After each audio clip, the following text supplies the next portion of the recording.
bankubita esimu sawa 10 saa 10 mukodemu wafunze. Atiddwa ye Mathias Ntenziringanayo abadde akolanga OC Side Webulenga. Kigambibwa nti OC Station Kamugira David yamukubye essasi mu butanwa. Bagamba nti OC oba yamwekanze bonamukuba abadde alina pistol namukuba pistol mu kifuba. Yanasemye omulaba lwakubiri kawungezi nga musawa 3 ez'ekiro.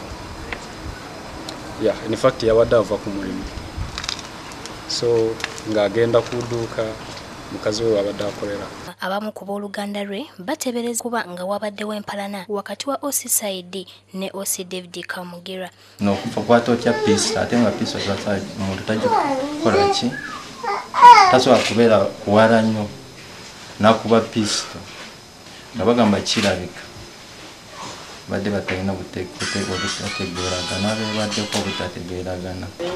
We are not contented.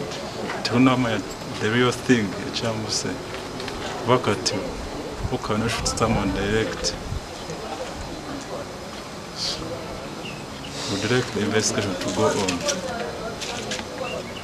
To the reach to all of us are still stranded.